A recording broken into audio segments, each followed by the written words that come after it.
Namaskara students, I am Diksha Kaushal, your chemistry master teacher, and welcome to We Karnataka KCT and Boards. So in today's lecture, we are going to see the most repeated and important questions from your chemistry section midterm.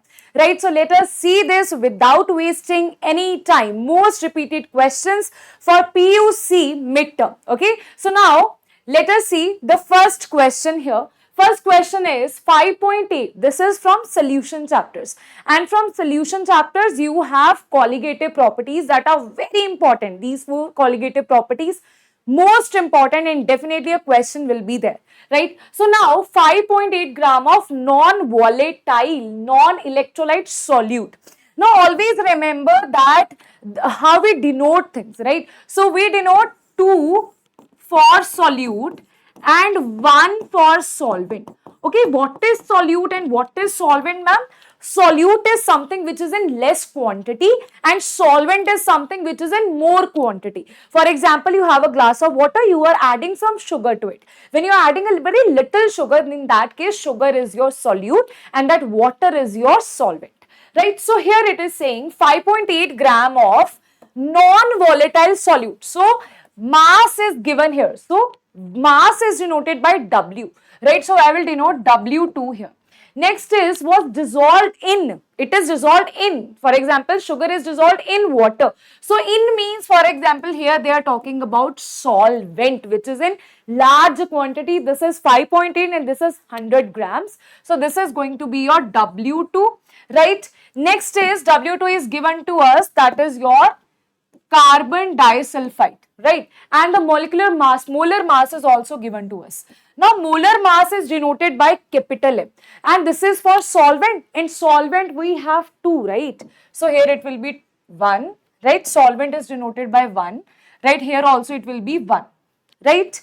Now, they are asking us, they have given us the vapor pressure. That means we are going to apply the colligative property of relative lowering of vapor pressure, right? So this is the vapor pressure of solution was found to be 190 mm of Hg. This was found to be this, right? So that means here they have given us P, right? And what is P naught? P naught is given to us to be pure vapor pressure is given to us, that is 195, right? That we have written it by P naught. Now the formula is P naught minus P divided by P naught. This is the relative lowering of vapor pressure. If they ask you the lowering of vapor pressure, that is P naught minus P. If relative means when we are comparing with something, right? So here it is divided by that pure vapor pressure equals to, this will be number of moles equals to number of moles of solute divided by number of moles of solvent. Number of moles of solute, what is number of moles? That is the given mass divided by the molar mass. So here for this is your given mass, this is your molar mass. For N1, this is your given mass, this is your molar mass. Right? We know that we have W2, we have W1, we have M1, everything we have. We don't have this M2. So what we are going to write? We are going to calculate this M2, what they are asking us, calculate molar mass of solute. 2 for solute and M for molar mass, right? So what we have to do, we just have to put the values here, right? I have put all the values here, then I will get my M2 as 171.91 gram per mole, right? Molar mass is in gram per mole, right? That is fixed for it. Now, next question is, again, this is on the colligative property only, right? So let us see which colligative property they are talking about. A solution containing 18 gram non-volatile, non-electrolyte solute, right? So this 18 gram will become the given mass of the solute, that is denoted by 2. So it will be W2, right? Is dissolved in 200 gram of water. Water is our solvent, so it will become W1 here. Or water freezes at, okay, this is, they are talking about depression in freezing point, right? So they are talking about this, and they are saying that it freezes at this. That means it has increased, or you can say it has diverted to 272.07 Kelvin, right? Usually they are saying that freezing point of water is 273, but it is decreased to 272.07, right? So now we will calculate the delta TF firstly, that is your bigger value minus smaller value. Bigger value is when it was pure, right? So it is your 273 minus 272.07. You will get your delta TF, that is your depression in freezing point, right? Now they are asking you calculate the molar mass. They are not asking you delta TF, they are asking you the molar mass here. So how do you calculate that? We know that delta TF is equals to Kf into what is this small m? This small m is molality. Molality. And what is, ma'am, molality? This is one of the concentration terms. Molality is equals to, see, molarity is equals to number of moles of solute divided by volume of solution in liters. But molality is equals to number of moles of solute divided by weight of solvent in kilograms. If you're writing the weight of solvent in grams, this will be multiplied by 1000 here, right? Because we are converting kilogram to grams, right? I'll just put the value here of solute. Solute is denoted by 2, right? So this is W2 by M2. This is your weight of solvent, that is denoted by 1. And here I am putting this in grams, that is why here I have written into 1000, right? So this become my formula. Do I have Kf? Yes, they have given me the value of Kf. Delta Tf I have calculated. W2 they have given me over here.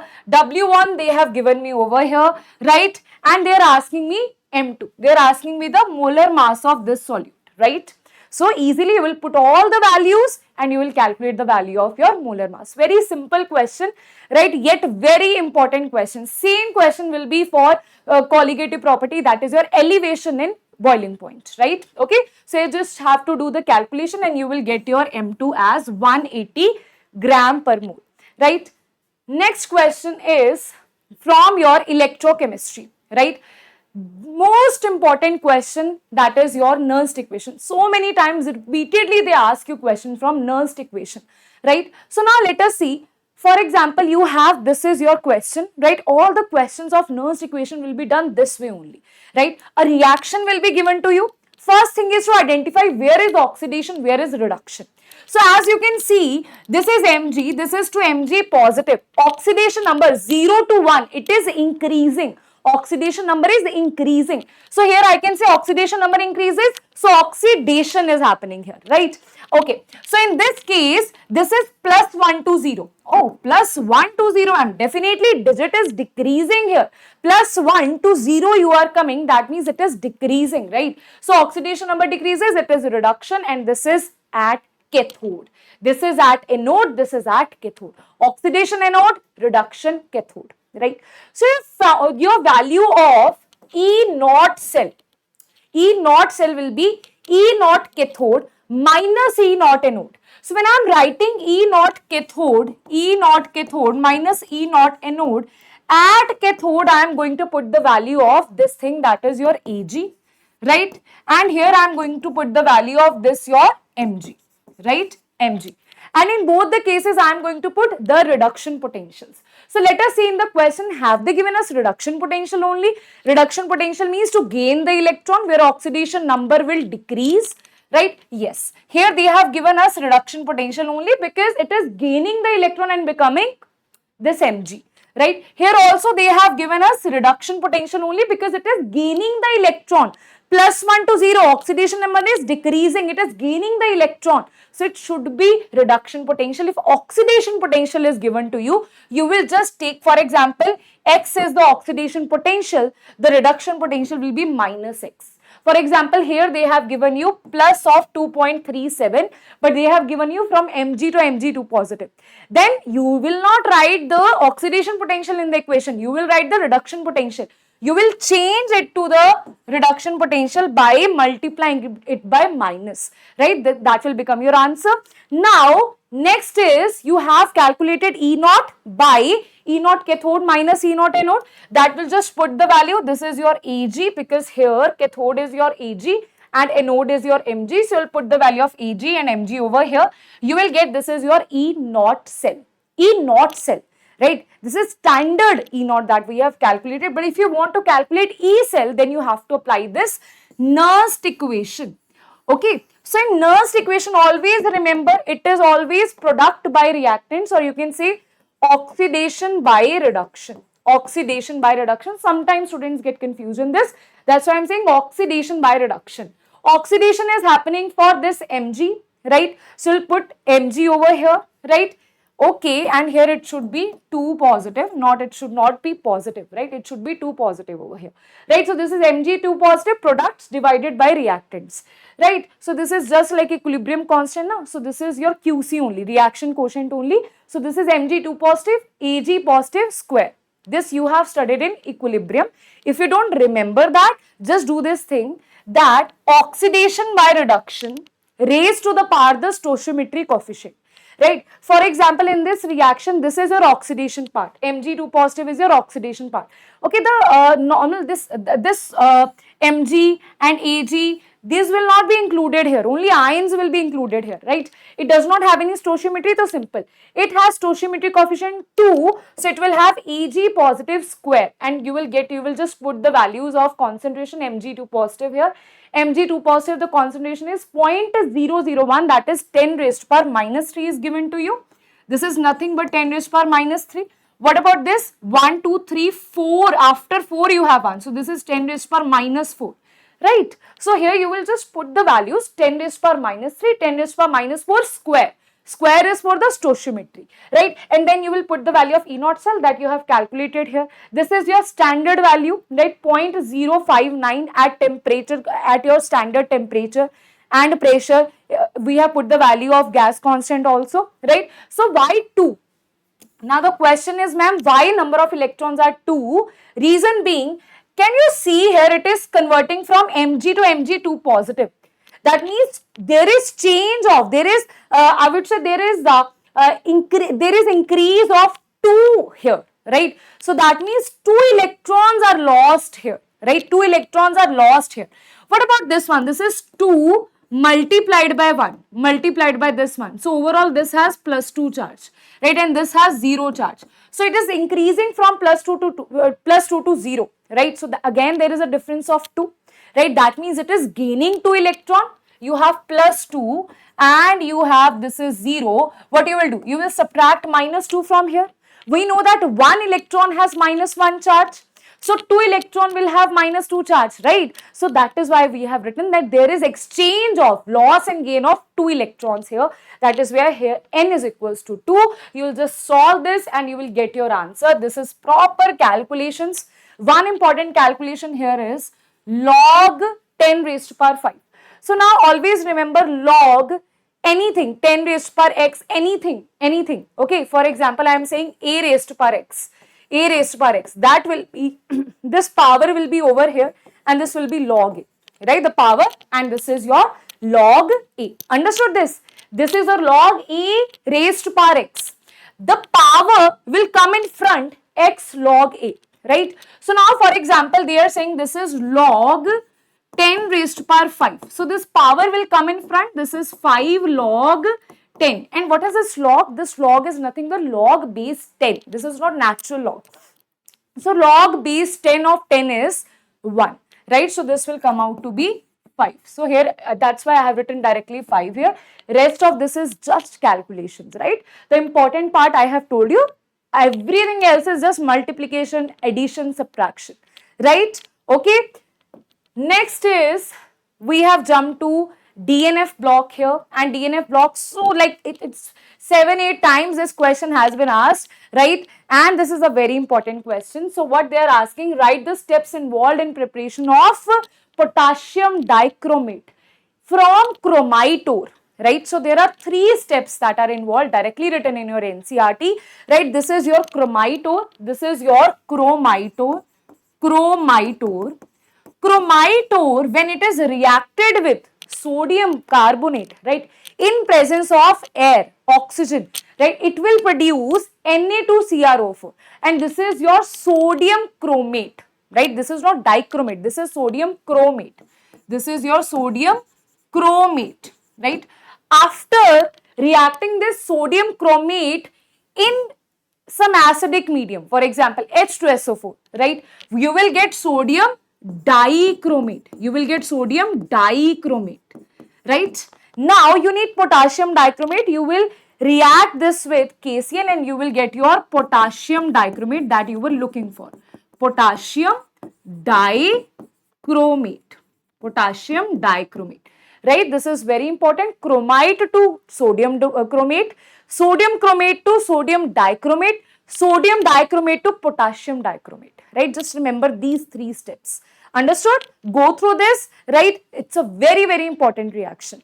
Next is explain the geometry again. Very important. Very important. Definitely they will ask you question from this. Definitely. Right?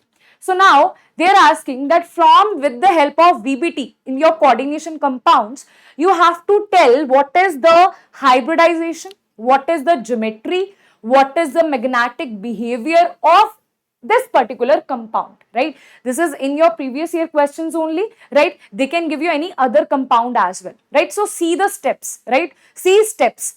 So all the questions are similar only.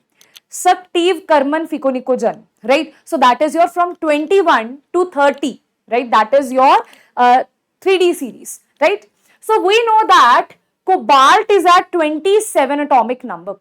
27 atomic number means 18 plus 7 plus 2, right? So this is your 3D 7, 4s2. This becomes the electronic configuration. After this, you will have 3D, then you will have 4s2. Now, whenever, important thing, whenever you are taking out the electron, it is always taken out from 4s first, and after that it is taken out from 3D. Right? So, firstly, I want to take 3 electrons from here. So, ma'am, how can you say 3 electrons you have to take? Then you have to calculate the oxidation number here. For example, this is cobalt F6 3 minus. So, I am taking it as X. Right? What is fluorine? Fluorine is having minus 1, right? It is having minus 1. So, you have 6 fluorine, it will be minus 6, right? And this will be equals to minus 3. That is the charge over that coordination compound. So, this will become X is equals to plus 3 because 6 will come to this side and this will become X is equals to plus 3. So, now this is your plus 3. That is why I am finding for cobalt plus 3 ion, right? So, now I have to take 2 electrons from 4s. Then I will take 1 electron because total 3 electrons I need to take, right? So, I will take 1 electron from here. I will get 3d6 here, right? Now, second important step. First was to see what is the oxidation number. Then to calculate the electronic configuration according to that oxidation number for that central metal ion, right? Third step, very, very important step. That is to identify whether this is a strong field ligand or a weak field ligand. As you can see here, halogens are strong, they are weak field ligand, right? For example, your CO, it is a very strong field ligand, right? So that's how you do things, right? So here you have fluorine, halogen, weak field ligand. So that is why weak field ligand will have no pairing, right? So it will not cause any pairing, no pairing, right? There will be no pairing, right? That is why they will be filled as it is. Firstly, all the orbitals will be singly occupied, 1, 2, 3, 4, 5 and then 6. If they were to have any pairing, then it will be 1, 2, 3, 4, 5, 6. Then you will have 2 orbitals that will be left in D, right? But here there is no pairing. So that is why as it is 1, 2, 3, 4, 5, this is your 6. This is your 3D. Now, I know I have 6 ligands. So ligands want full room. They want full empty room, right? They don't want any electron to be there in that orbital. So now they are looking for empty rooms, empty orbitals, right? So I can say ligand cannot donate because each ligand is donating 1 electron pair. That means 2 electrons. So it will like to donate that I have mentioned by pink crosses, right? It will donate to this side 1, 2, 3, 1. This is 1 fluorine, 2 fluorine, 3, 4, 5, 6. Total 6 fluorine and 6 donations are there. So now what we can say that basically this is 1s and they will get hybridized, right? They will get hybridized and form an equivalent energy that is your sp3d2 because 1s 3p2d, right? So that is a sp3d2. As you can see here, D is your outer. Here it has not used this D. It has used this D. So that is why it is called outer octahedral complex. First thing. Second thing what they can ask you, first they can ask you hybridization. They can ask you inner or outer octahedral. Then they can ask you whether it's paramagnetic or diamagnetic. When we are saying it is paramagnetic, that means there should be unpaired electrons over here. Even if it has one unpaired electron, we will say it is paramagnetic in nature, right? So it has 4 unpaired electrons, so definitely it is a paramagnetic compound, right? Next question is your isomers, right? So in isomers, this is very famous question that you have M3B3, and this is favorite question, right? So this is Ma3B3. These kind of compounds specially show meridional and facial isomerism, right? And what is that? See, facial isomer means in an octahedral geometry, they are on the same phases, right? So same phases, this one, and this one. They are on the same phase. And your that other B is over here. 1, 2, and 3. They are on the same phases, right? Okay. Next is your meridional, right? In meridional, they are basically forming a semicircle, right? So half semicircle, full semicircle, I'll tell you everything, right? Just write down in the chat box, in the comment section, that you want me to make specific lectures on these kind of concepts, right? Then I will definitely make, right? Okay. So now I'm just telling you questions and answers. That's why otherwise though we will have a detailed lecture in isomerism, right? So here you have NH3. This is 1, 2 and 3. 2 are opposite to each other and 1 is just next to each other. In 2D also you need to understand. 2 are opposite to each other and this is next to each other, right? Okay. Then this also same, 2 are opposite to each other and this 1 is next to this, next to one of anything, right? Opposite to each other, 1 is next. Opposite to each other, 1 is next. That is your meridional isomer, right? Next is, wait a minute. Next is your organic chemistry. Now let us see the organic chemistry, everybody. Okay, SN1 reaction. Always remember 1 means 2, 1 means 2, 1 means 2, 1 means in 2 steps it will occur, right? So in 2 steps means the first step is going to be when it is going to form carbocation, right? So firstly it will make in the slow, we know that rate will depend on the slowest step. So the slowest step will have the formation of the carbocation here, and here what will happen, it will have electrons. This is being more electronegative. It will take out the electrons from this bond and here you will have the formation of a carbocation, right? That is why in SN1 reactions you have rearrangement, right? Now see one thing, you have some nucleophile, right? That is negative. It can attack from this side, it can attack from this side, right? Because it has both the places, this side also, this side also. That is why when it is attacking on either sides I am saying, it can attack from either side, either from this side or from this side, right? This is a fast reaction and here you will have the OH, the nucleophile will get attached here and you will have this product. But here important thing is that you will have retention as well as inversion. Why? For example, here you had Br on this side. If your product also has OH on this side, that means it has attacked, the nucleophile has attacked on the same side from where your leaving group has left.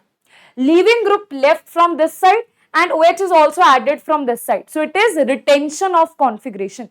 But when we are saying that leaving group is leaving from this side, but your nucleophile is attacking from this side, and you will have the formation of CH3. This is your CH3, this is your CH3, and this is your OH. Now we can say there is inversion of configuration. So in SN1 reaction, there is retention as well as inversion of configurations. Next is your SN2 reaction. In SN2 reaction, see what happens. It is SN2. So basically it is a one-step reaction. There is no formation of intermediate, right? So what will happen here?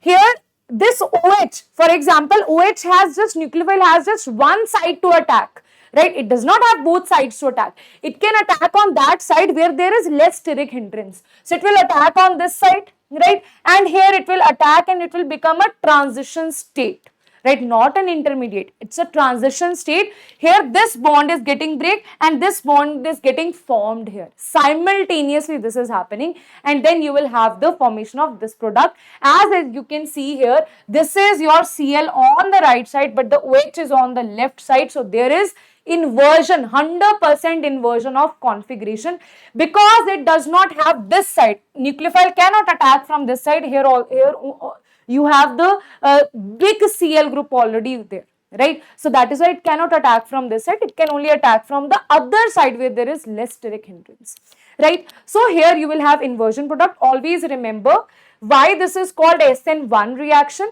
because in the slowest step it depends on only the your alkyl halide, right? Only alkyl halide. No nucleophile is involved in the slowest step. There is no attack of nucleophile, right? But in SN2 reaction, you have this is the slow step, right? This is the slow step. You have both the things. You have alkyl halide also. You have nucleophile also. That is why it is dependent on two things. That is why it is called SN2 reaction, right? Now, next is your aryl halides. Aryl means these kind of halides which are connected to a benzene ring. They are more reactive towards a nucleophilic substitution reaction. Reason, very, very important question. See, we know that because of the lone pairs on this halogen, it will donate the electrons to this benzene ring, and the electrons will further jump here, right? So basically this will have a partial double bond character because of the resonance. We know that a single bond is still okay, but a double bond is more strength. Why? Because the bond is shorter, it has adapted one more strength, that is a double bond. Even though it is not a proper double bond, it is a partial double bond. But yes, there is some character of double bond. That is why the bond will become stronger and it is difficult to break this C and X bond. That is the first reason. Second reason is sp2 hybridized. We know that hybridization is dependent on the sigma bonds. It has properly, so it will have how many sigma bonds? This one sigma, other sigma, third sigma. So this carbon is your sp2 hybridized, right? And in your alkyl halides, you have R, this is X. So this carbon, if I writing anything here, this is H, this is H, this is H. It has 4 sigma bonds, right? So it will be sp3 hybridized. And we know that when you talking about more the S character, more is the electron negativity. If you are talking about sp3 and sp2 and sp, maximum S character is with sp, right? So that is why it will have maximum electron negativity. But sp, so there is no comparison. We are comparing between sp3 and sp2.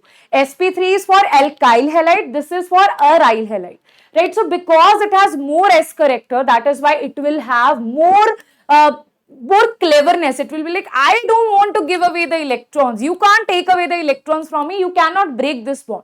It is very clever, right? So this has become more clever because it is sp2 hybridized and hence this bond is difficult to break.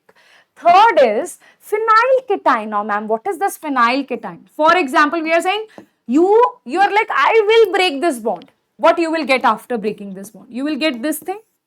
This is unstable species. Phenylketine is not a stable species, right? It's a very unstable species.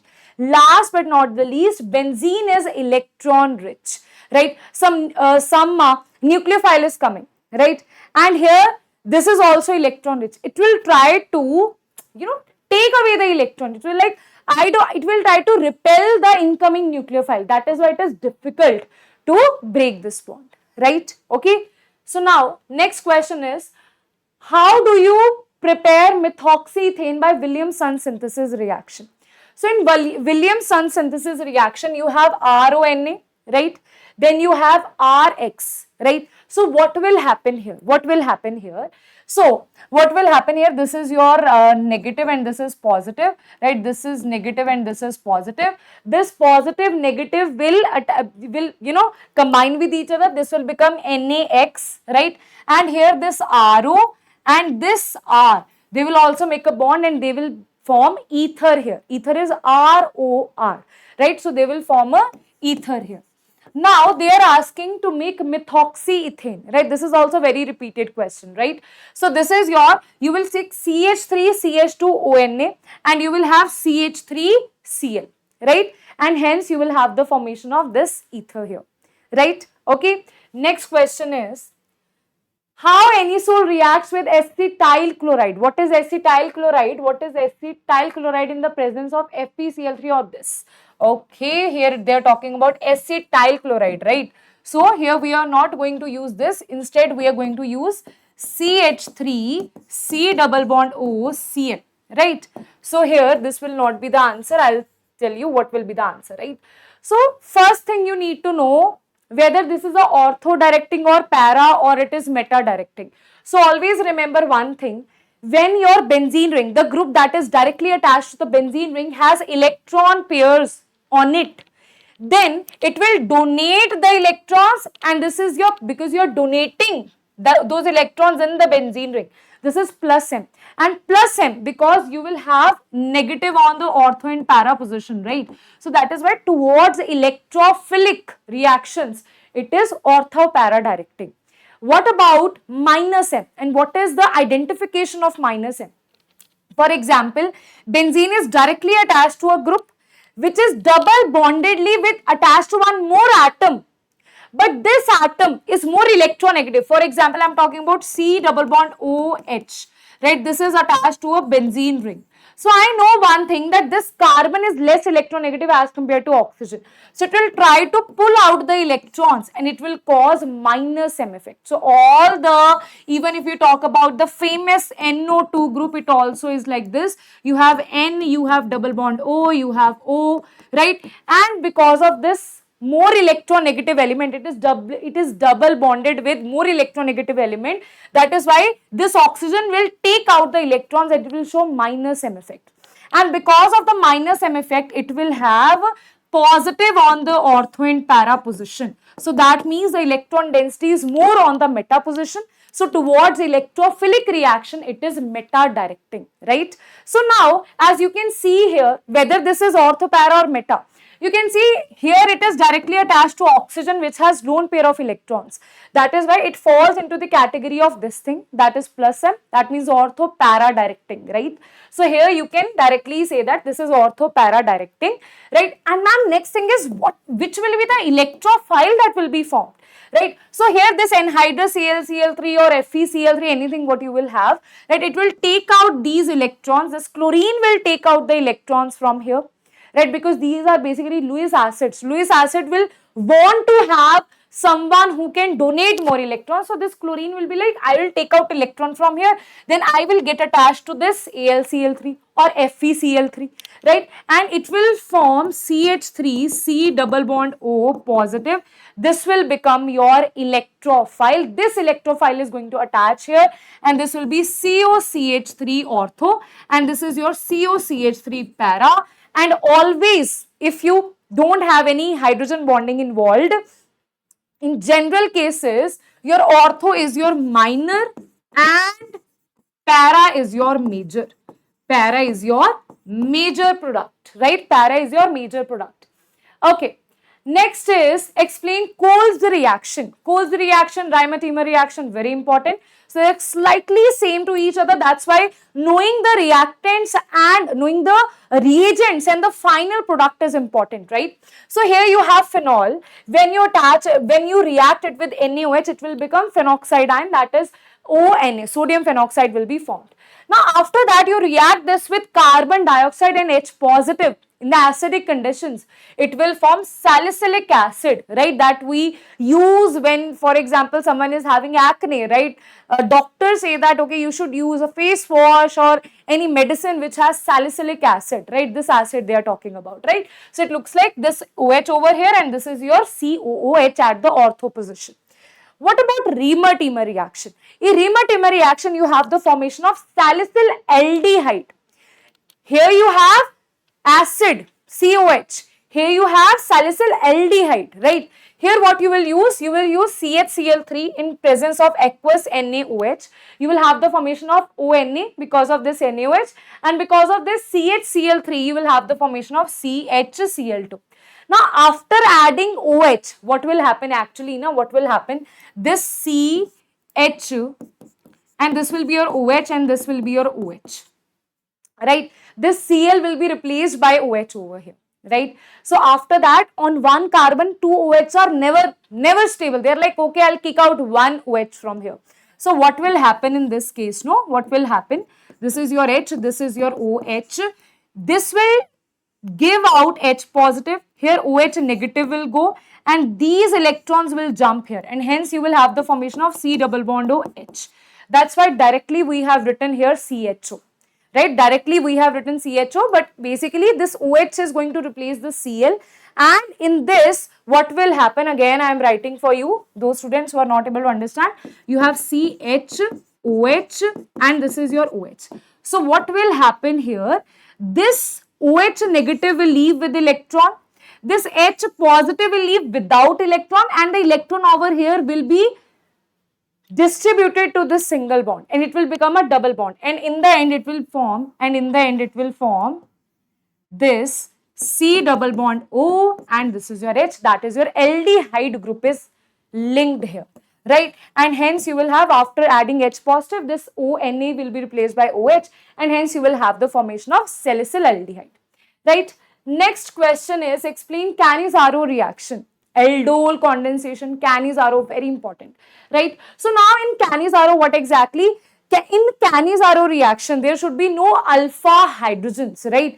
So what is alpha? For example, this is your carbonyl group, right? And the carbon that is next to it is your alpha carbon, right? For example, here this is the alpha carbon, and we know that it does not have any hydrogen. There is no hydrogen for this alpha carbon. If it does not have any alpha hydrogen, only then it will show Cannizzaro reaction. Otherwise, it will show aldol condensation, right? So here definitely it will show Cannizzaro reaction. In Cannizzaro, very simple. You have to make the same, with the same carbon, you have to make the sodium salt of carboxylic acid here, that is COONA. Replace this carbon with COONA, right? What is carboxylic acid? That will be COH. So instead of this H, you will just write Na here. That's it. This is your carbon, one carbon. This is also one carbon. Instead of CHO, you oxidize it into COOH. Instead of H, you write Na here, right? Now, what about this one? Here, you reduce it, right? Here, your CHO group with the same number of carbon is converted to alcohol. So, one carbon, so it is one carbon CH2OH, alcohol it is, right? So, one aldehyde group is converted to sodium salt of carboxylic acid. Other is converted to alcohol with same number of carbons, right? Next is, write the chemical equation. Now, very important, write the chemical equation to convert acetic acid to monochloro. Now, this is basically your HVZ reaction, right? HVZ reaction, right? I want all of you to write down the full form of HVZ reaction in the comment section, right? So, now what is this HVZ? Right, so basically it is looking for a alpha carbon, right? We know this is the main group, and the carbon next to the main group is your alpha. This is your alpha carbon. Now, when you add X2, red phosphorus, in present, then you add water. What will happen? This halogen will replace the alpha hydrogen. So, this halogen is going to replace the alpha hydrogen. This is your simple reaction, that is HVZ reaction. So, this is your, for example, acetic acid. For example, they are talking about acetic acid. So, it is very simple. CH3COOH, right? Acetic acid to monochloroacetic acid. So, I'll use chloro, Cl2, red phosphorus I'll add, and H2O. Now, this is my alpha. So, here monochloro means this is Cl and this is your COH. Monochloro, one chlorine is replaced here. Monochloroacetic acid is formed here, right? Next question is, explain the preparation. So, this is going to be our last question. Okay, Grignard reagent is so totally love, right? You are going to fall in love with Grignard reagent. Trust me on that, right? So, see, these Grignard's reagent are basically, they are your organometallic compounds. Usually carbon be like, I am so poor, but in front of metal is from group 1 and 2. In front of metal, they are very electropositive. Metals are very electropositive. So, in front of metals, this carbon of this R chain becomes partially negative and they are very partially positive, right? Here, in comparison to this magnesium, this metals are always electropositive. This carbon will become electronegative. That is in organometallic compounds only, where carbon is electronegative, more electronegative, right? So here, from this, I know that oxygen is more electronegative than carbon. Here oxygen will pull out the electrons and it will become C double bond O, and this is your O negative and this is your H positive, right? So positive, negative, always in organic chemistry we are going to do that, right? Here this positive thing is going to attract with the negative part, and this negative part is going to attract with the positive part, right? Okay, so this negative part is getting attracted with the positive part here, right? And this positive part is getting attracted with the negative part. Why I have drawn this arrow? Because in mechanisms, always remember one thing, because you are going to write the mechanisms also. Always remember the arrow is always towards more electron density to less electron density. From negative to positive, we draw the arrows, right? So here, negative to positive, this negative to this positive. Now, can I say that this thing will be formed here? This carbon will have this double bond over here, that will be as it is. Now to this carbon which is positive, this R group, right, that has attacked here, so I will say this is one R, and to this O negative you have this MgX, right, MgX, right, understood or not? To this O negative you have the attachment of this MgX, which is a positive, right? Now after hydrolysis, you will do the hydrolysis. Now after hydrolysis, what will happen? I don't have the space, so I am going to write it here only. After hydrolysis, this MgX is going to replaced by H, and hence you will have the formation of carboxylic acid. What is written there? Preparation of carboxylic acid from Grignard reagent. So that will be done by adding carbon dioxide, right? Carbon dioxide, dry ether, and obviously there will be hydrolysis also in the end, right? Okay, so guys, this was about your most repeated question. You can see that, you can verify that they are repeated again and again and again and again in your PUC exams, right? So this is very, very important. Go through these questions again, and if you want more such video, don't forget to share this channel with your friends on your groups, right? And also don't forget to like the video. Don't forget to comment down what are the next things that you want me to cover in your chemistry, so that we can help you with your exams, right? Okay guys, bye bye, take care, see you all in the next class. Till then, keep smiling, keep spreading the love around you. Bye bye.